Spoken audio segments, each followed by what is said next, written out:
Well, hey guys, welcome to my room. This is a little bit weird of a setting for a fishing YouTuber, but I was wondering, have you ever in the past year or so wondered, hey, how can I up my thumbnail game? Because about a year ago, I realized I needed to sit down and teach myself Photoshop, but I was a little intimidated. And so through the help of other videos and friends that use the program regularly, I've kind of conquered my fear, so to speak, of Photoshop. And I've had a lot of people asking me recently, how do you get those cool outlines, or how do you get those cool fonts? And the answer is I use Photoshop, and I'm willing to show you anything you want to know that I know. And if I don't know it, we can figure it out. So I wanted to take this video and show you guys how I, as a fishing YouTuber, create my thumbnails from start to finish. Now, by no means is this a how to perfect your thumbnail, how to get more clicks, likes, or subscribes, or anything like that. I'm just showing you how I create my personal thumbnails for my channel, and hopefully teach you something along the way. Or if you have some tips and tricks based off of what I say in this video, maybe you can send them my way. Leave them down in the comments below and maybe help someone else out. Without further ado, let's jump over to Photoshop and just go ahead and get to work on this thumbnail. Okay, here I am down here in the corner, and the reason I put myself in this corner is because I want you guys to be able to see everything on the left side here, what tools we're using, and especially everything on the right side here, because down here in the bottom right corner is all of our layers, and everything that you do in Photoshop is on a layer, and how we stack those layers is how they're going to appear on the canvas. Canvas size is 1280 by 720. That's YouTube thumbnail dimensions. And keep in mind throughout this whole process that in the bottom right corner, you're going to have that little square box that's going to put your timestamp, how long your video is. And keep in mind that while we're seeing this on like a bigger screen, that your YouTube thumbnails are actually quite small. So we can get away with a few things without it being absolutely perfect. So for me, this is a pond fishing video, and I want to tell you, like, when I go out fishing or I'm shooting a video, I like to take a picture of the area that I'm fishing, or maybe a cool picture of a boat that I'm fishing off of, or nature in general, or I can use something that I've got stored on my phone. It's no big deal. And then I like to take a picture of either myself or a fish or a lure. We're actually gonna work with both of those things for this thumbnail. That I know I'm going to put in later. Or another option is sometimes I'll go in the bathroom, turn the lights on, have my wife take a picture of me holding something or looking silly, because I know I'm going to cut myself out later. And I think that's the one thing that people want to know most is, how do you cut yourself out of a picture for later? So these are the steps that I follow to create a thumbnail, and I start by cutting out all of those pieces before I put the background in. And so by default, you have a white background here. You can turn it on, or once you unlock it, you can turn it on and off. The checkerboard here indicates that there's no background in case you wanted to make a PNG file.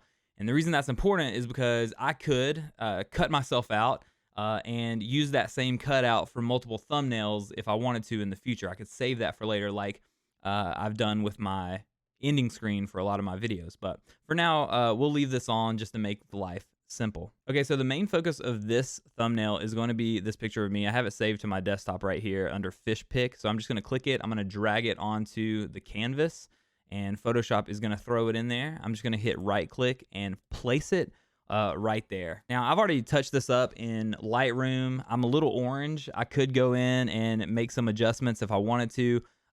I'm just not going to, but we're going to start by just cutting me out of this photo, because we're not going to use that background because it obviously doesn't fill up the entire canvas.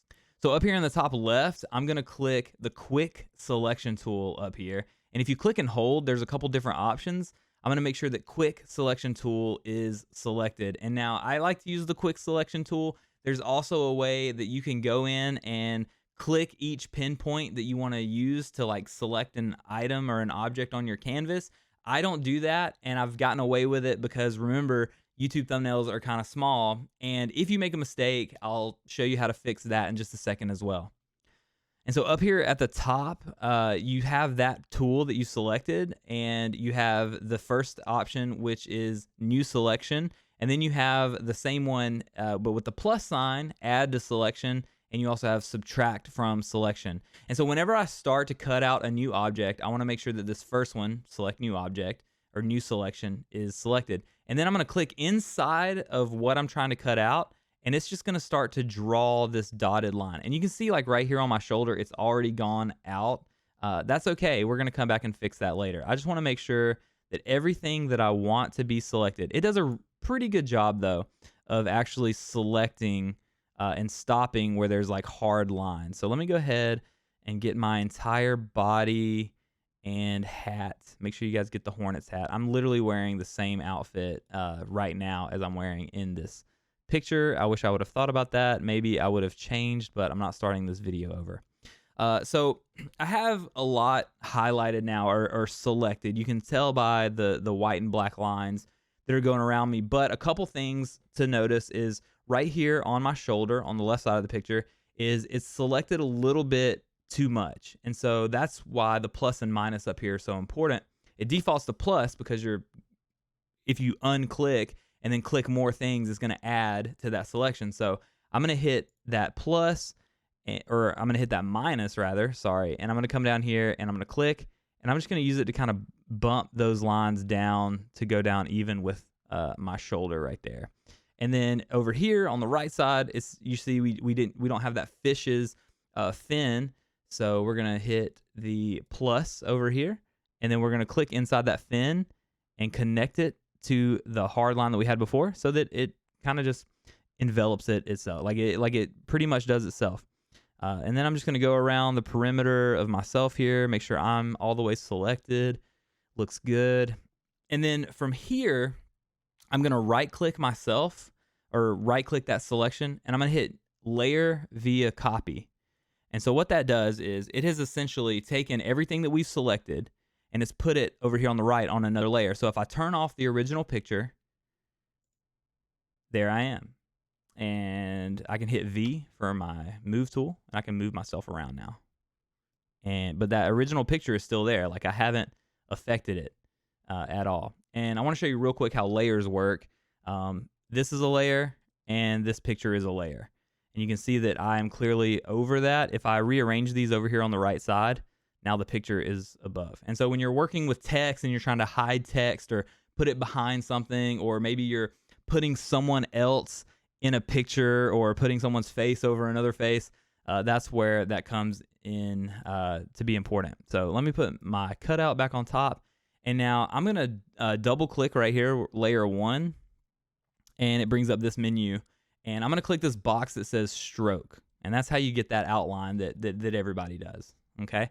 And you can adjust the size, you can adjust the opacity, and you can adjust the color, right? So let's go with like Guggen green real quick. Hit that, hit OK. There I am, you know. And then I'm actually going to take the original picture of myself, and I'm just going to delete it. I mean, I didn't make any adjustments to it. I don't need it. If I needed that picture again, I could literally just drag it back into Photoshop. So now all I have is my background and then this layer that's me. Now you'll notice that it's a little jacked up over here by my thumb. Now I could Control Z, which is undo, and I could go all the way back to where I had the selection. I could use the plus and minus from the top, and I could fix it as best I could. Or now that I'm this far ahead, what I like to do is click on my layer. Down here in the bottom right, this square with the circle in it is going to add a layer mask. So I'm going to click that, and it adds this layer mask. So now I can make some changes with my brush tool. So I'm going to press B to bring up my brush tool, which will be over here. And then what I'm going to do is I'm going to click, and I'm actually going to use that as kind of like an eraser. And why that's cool is sometimes you'll have a lot going on that you want to take out, or maybe you want to get something just a little bit closer. You can just use this tool to back it down. And it's basically erasing that layer. But remember, Control Z, undo what we did. And then I'm pretty happy with this cutout of myself, actually. I'm going to hit Control T to bring up the transform tools, and I'm just going to bring myself down a little bit and put myself over here in the corner, or you could hide it for the next step, but you know, sometimes I like to look at myself. I think I look pretty cool in that outfit, so that's why I'm wearing it again. Actually, real quick, let's make myself big again, like this, and I want to show you guys, if you double click the layer, it brings this menu back up. Stroke is that outline, and then when you click it, you can click this plus button, and you can add multiple layers if you want to. You can stroke from the outside, which is that outline. You can do the inside, which fills that object if you want. That's kind of weird. Or center, which I haven't really figured out exactly why anybody would use that for what we're doing. But leave that on outside. You can change the blend mode, like I said, the opacity, the color, all of that stuff. But one thing that I've seen YouTubers doing recently is actually not using the stroke, but they're actually have been using the drop shadow. The drop shadow looks really cool. It obviously adds this kind of shadow behind you, and you can make it bigger or smaller if you want to. You can make it staticky if you want to. You can change the direction if you want to. You can also change the color of it, and like this will make sense once I put a background on there. Is I've seen a lot of people using like a white drop shadow to kind of create a slight glow behind them. So it's less of that dramatic, harsh outline that you see when you use just the stroke. There we go. So, you know, the stroke obviously pops, obviously stands out, but if you want it like kind of more of a subtle pop behind you, you can use the drop shadow instead. One more thing I'm going to show you that I've seen YouTubers doing recently is like this big head look, which is I think really cool. It kind of reminds me of NBA Jam back on the, you know, Super Nintendo or, you know, the old Mortal Kombat days. If you wanted to do that, what I would suggest doing is one of two things. Either on when I had the original picture of myself in here, cut out my body. So I would use the quick selection tool and select everything except for my head, and then make another selection that's my head, and then I can put it where I want to. Or you can just cut yourself out like I just did, and then go to quick selection tool. Once again, new selection, and we're just going to highlight our head here. The reason this way is not quite as good is because our original head, like the head, is still going to be there because we're going to make a new layer via copy. And so here is our new head right here. But if it's exactly where we want it, I mean, by making it bigger like this, I mean, I probably shouldn't have got my neck in that, but you can see like now my head is a little bit bigger. And so actually we might use that actually for this thumbnail because I kind of dig it. Okay, so I'm going to actually select both of these layers together. I'm going to move them over here, and then you can actually, it's two layers. My head is a separate layer, but you can actually hit like select them both over here in your layers, hit Control T, and now you can actually manipulate both of them together. So, you know, it's going to scale together as if it were only one layer. Now, this video's title is January Pond Challenge, and in parentheses is Googan Nuke Punch. The new Googan Nuke Punch is awesome, and I used it to catch several fish in this video, so I want to highlight that as well. And to my knowledge, there's no PNG file of the Googan Nuke Punch out there, so I already have a picture saved from shopcarls.com, by the way. Save up to 30% on all your bait and tackle. I'm going to take the nuke pick here, and I'm going to bring it in here. And now it has a white background on it, so what I'm going to do is I'm going to basically use the same process that we used before, quick selection tool, new selection, and I'm going to use it to select this nuke punch. Now this is a little bit trickier because the baits have a lot more contour than my body holding the fish does, but we're going to make it work. So I don't know what that just selected, so I'm going to undo that. I'm going to try to highlight this. And so as it is right now, let me use the minus tool and try to get this out right here in the middle. What I'm trying to do is basically get all the white. There is a picture here, there is a white background, and I can illustrate that a little bit better for you guys if I turn off the actual background that I'm using. And so you can see that these are on a white background. I'm trying to get that to a transparent background. I'm gonna hit Control Plus to zoom in a little bit, and you can use this to like fine tune it. But remember, we're on a YouTube thumbnail, so a lot of this stuff is not going to show. It's not going to be as detailed. But right here, I do want to cut out this little space right here. So I'm going to make sure the minus, so subtract from selection, is selected. And then I'm going to click in here, and it just auto-selected that whole section, which is awesome. So I'm going to right-click. I'm going to new layer via copy. Boom. And now I'm going to zoom back out.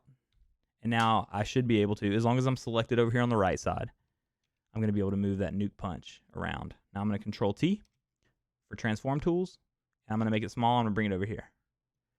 And then obviously I'm showcasing the green pumpkin purple because that's what I use in the video. So now I'm going to do the exact same thing, and I'm going to cut out this, the other side. So I'm going to select new selection. I'm going to make sure every time you're making any kind of change or any kind of adjustment, you want to make sure the layer that you're trying to affect is selected over here on the right. So I need to make sure that the nuke pick is selected. And then I'm going to click new selection in the top. And then I'm just going to do the exact same thing that I did with the purple side and try to get it as close as possible. That looks pretty good. Get a little bit more right there. Just play with it. Play with the selection tool. Select the things that you need. Just remember that no matter what you do, if you hit Control Z, it's going to undo what you just did. So let's hit Control plus. We're going to zoom in right here and do the same thing. Make sure plus is selected in the top left. And we're going to get these little appendages on the inside, and see how it automatically selected this as like a square right here. Just hit minus, and I'm going to click this white area. Boom, and it's going to automatically come in and do that. Remember, that you can use a different tool to get specific areas. See, I'm going to hit right here too and take that out. I like to use the quick selection tool because it's close enough that for YouTube thumbnails, I'm going to add plus. I'm going to get a little bit more of the body right here. For YouTube thumbnails, man, it just works perfect, and it doesn't take that much time. This is taking me a little bit longer because a lot of times I don't go in and cut out extra pictures of baits or explain what I'm doing. So it's taking me a little bit longer to make this one. But I think all this extra work is going to pay off for a really sweet thumbnail. All right, back to it. Right click here. We're going to new layer via copy right here. Click it. Boom. Now we have another layer right here. We're going to zoom back out. Make sure that layer is selected. Hit V for our move tool. And we're going to move the green one over. Control T, transform tool. Make it smaller. Put it over here because we're going to work with that in just a little bit. Now I'm done with this picture. There's nothing else here that I want to cut out. I'm not going to use this for anything. So I'm going to delete the nuke pick out. And now I think I have all the elements besides text that I need. And so, like I said earlier, I like to take a picture of where I'm fishing or something that I know is going to kind of make a good background for a thumbnail. And so actually, this is a picture of the ponds that we were fishing. I got it titled Pond Pick. I'm going to drag it in right here. Boom. You can make your iPhone take 16:9. Unfortunately, I didn't for this one. So I'm just going to drag it out until it fills the canvas. Okay, the reason I disappeared and the nuke punches didn't is because Pond Pick that I just drug in to be my like actual background is above layers 2 and layer 1 right here. And that's my body and my head. Remember, we're doing the big head for this picture. So I'm just going to take these and drag them above Pond Pick. Boom, and there we go. I'm going to just kind of make these a little bit smaller. Another thing you can do if you're working with tons of layers is you can actually go in and you can rename these layers. So let me do that just to, clean everything up a little bit. This layer is my head. This layer is body. This layer is my body. This layer is green. And this layer here is purple. Okay. All right, so I want to showcase myself with the fish and the two different pictures of the nuke punch here. So remember, the bottom right corner is going to have that timestamp, but I can get away with putting like my lower body there, I think. So let's just see what this looks like. If I drag myself over here, kind of put myself in the corner like this, make myself a little bit bigger. And one trick that I like to do is to kind of see what it's going to look like from YouTube's perspective is hold control and hit the minus key and kind of shrink it down and say, okay, that's what it will eventually look like. Now I'm going to make my body and head pop off of this thumbnail just a little bit. And so I'm going to zoom in just a little bit. But one thing to know is if you like the stroke, if you like the outline look, that's cool. If you like the drop shadow look, that's cool too. Like, just play with all of these different options to see what you like the best. So I'm actually going to try this outer glow out for this specific thumbnail. We'll see how it goes. Or let me know what you think. Maybe you like the drop shadow better. Maybe I should have just did the regular outline. So I'm going to click outer glow here. And I'm going to, make it just a little bit bigger. And I kind of like it white too. I think white really pops. I mean, you can, change the color if you want. I don't, think that looks a little too cartoony for me. So I'm just going to leave it white and not too dramatic either. Just the size is 51 here. I'm going to hit OK. And, because our head is another layer, we need to go and add the same outer glow to our head and make sure that the size is the same. It's 51. I don't really like how it adds the glow on my neck though. So we're going to have to fix that. Okay, so how we would fix that is, or how we're going to fix it in this video, is I'm just going to turn the outer glow off on my head layer because my head extends up into the clouds, and so you really can't see it anyway. But the way we would fix that, if it was a different background and we really wanted it to that outer glow to work for my entire body with my elongated head here, is I would have actually taken my head and my body. I would have turned off everything else to where it's just this. Export it, turn off the effects too, like on the body. Let me do that so you can see exactly what I mean. I would turn off literally everything.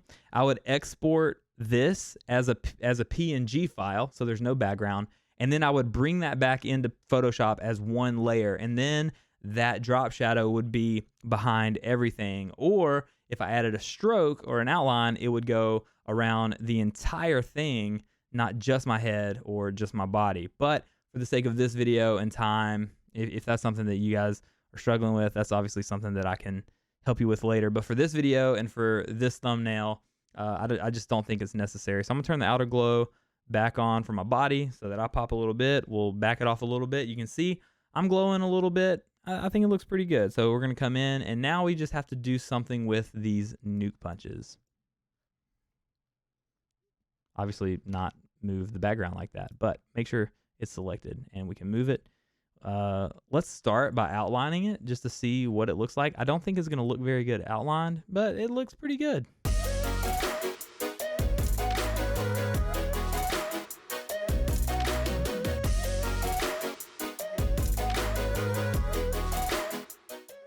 So what I'm doing actually is I actually like this outer glow for the bait as well.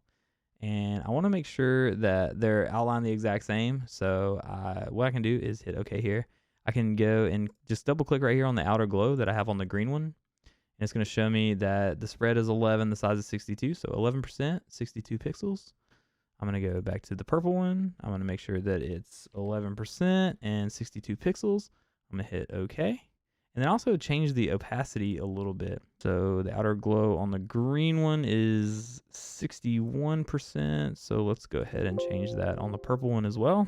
Boom. So now I got these two nuke punches cut out, and they are also kind of glowing a little bit. So let's figure out how we want to like arrange these on the screen.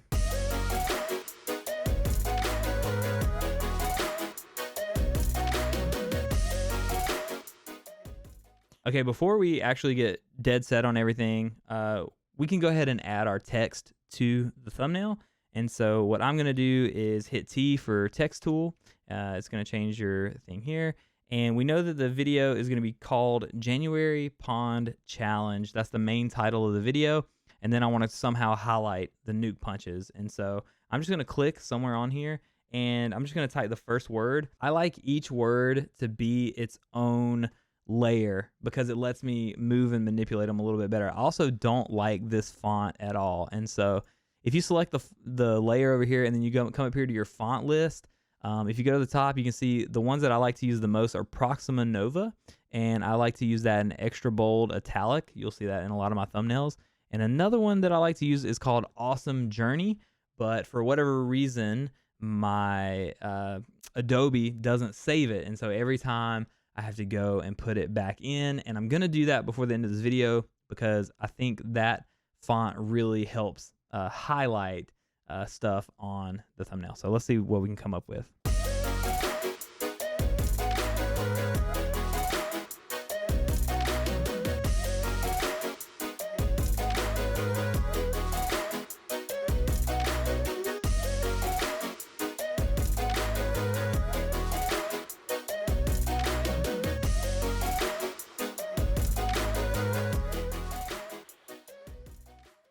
So one thing I just did there is I changed the color of all, even though each word is a different layer, you can hit shift, select all the layers, come up here and click color, and you can change it to whatever you want. Now, I like white.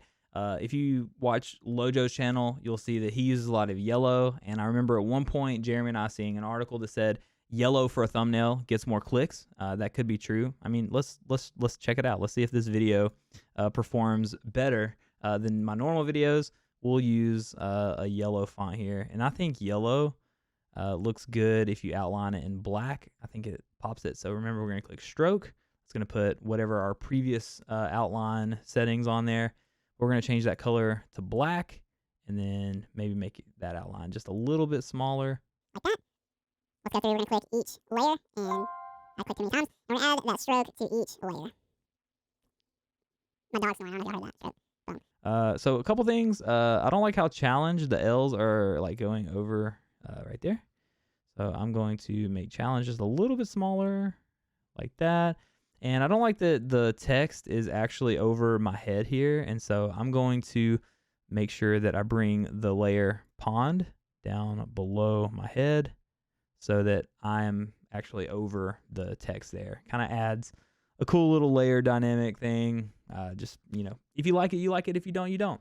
And now the only thing left to do is to make sure that we are highlighting these Guggen nuke punches. I think I like how they're positioned, so I'm going to select both of them, hit Control T, and make it kind of small. So I moved them both together. Once again, I did this earlier, but if you hold Shift and click both layers and then Control T for transform, you can do both. Or you could down here at the bottom, if you select both layers, you can hit this link button, and then you're going to manipulate both of them at the same time. So I have this folder with a couple PNGs that I do use often, and so we're going to use this arrow. I didn't mean to open it. I meant to drag it over onto Photoshop. So we're just going to drag it over here and drop it. Make it a little bit smaller. We're going to use this to point out the nuke punches. And I'm going to rename this layer arrow. And we're also going to add a stroke to the layer as well, that black, to make it just really pop off just a little bit more.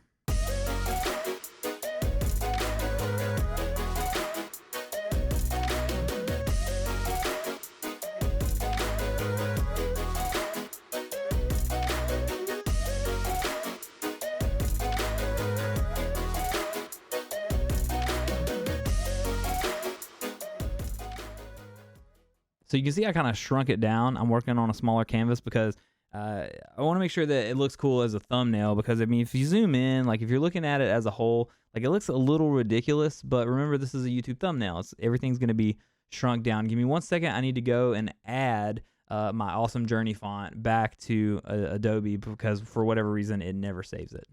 All right, that process took like 2 minutes. It's really not long, but I've got the new font installed, Awesome Journey. I really like it. And so I'm going to add Nuke Punch.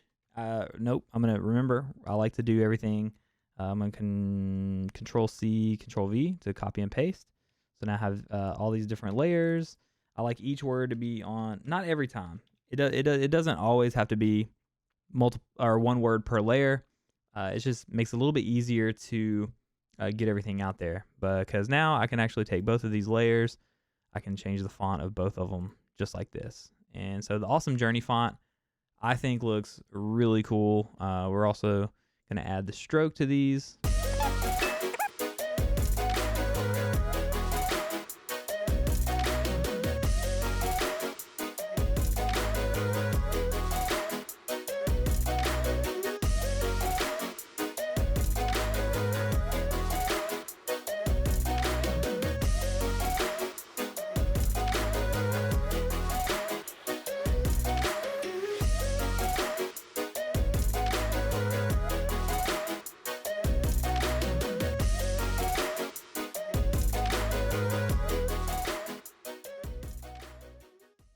All right, so I added Guggen here and changed Nuke Punch to kind of that Guggen lime green color. I think it pops a little bit. I dropped the outer glow on the actual Nuke Punches a little bit. I think it was taking up a little bit too much space. But here, I think, we've got a pretty, there's a lot going on in this thumbnail. But I wanted to highlight the Nuke Punches and obviously the title of the video, January Pond Challenge. Now, one thing that I have found out is you don't have to put the title of the video in the thumbnail. I like to do that so you know exactly what you're watching, because this is not a video that's just about the Nuke Punch. This is a video that is a pond challenge that I shot with some friends, but I used the Guggen Nuke Punch, and with that being a new bait, a lot of people are talking about it. I want to make sure that it's showcased in the thumbnail and also in the video. And so a normal thumbnail, if you go back and look at my other ones, I don't put this much text on there, and I do a few different things with myself, or with the bait or with the text, things like that. So I think this is it. I think this is going to be the thumbnail. So if we zoom out just a little bit, we're going to look at it for a second. If anything jumps out that we need to change, make sure that everything is spelled correctly. I would say move this arrow in just a little bit. I think that's it. I think I like it like this. Like I said earlier, it is a little busy for a thumbnail, like in my case, but I wanted to show you guys everything that I use. And you can see over here on the left, there's so many more different tools. Photoshop is infinitely more powerful than what I use it for. And remember, I have a fishing YouTube channel, and so this was really geared towards fishing content creators, but you can use this, apply it to whatever kind of channel you have, and start making your own thumbnails. You'll see this thumbnail already used for a video, and now I get the joy of making a thumbnail again for this video. Let me go back to the large cam here. Watch this cool transition. I do stream from this PC sometimes, so I have cool effects, and I have really fancy gear to do that with. But hey, if you have any questions, I will try to answer them, and if I can't, we'll try to figure it out together. I'm still learning myself, but these are some tips and tricks that I've used to kind of up my thumbnail game over the past year. And I am a fishing content creator, and so this is a wildly different video than I normally produce, but if you're enjoying the content, or if you came looking for fishing, definitely check out the video that we just made this thumbnail for. And if you really enjoy what you're seeing, or maybe you just want to be a part of a cool community, hit subscribe, because we are on our way to 1K as fast as possible. Thank you guys so much for watching this video. I'm going to hit you guys with the ending screen, and I'll see you very soon on the next one. Oh wait, YouTube.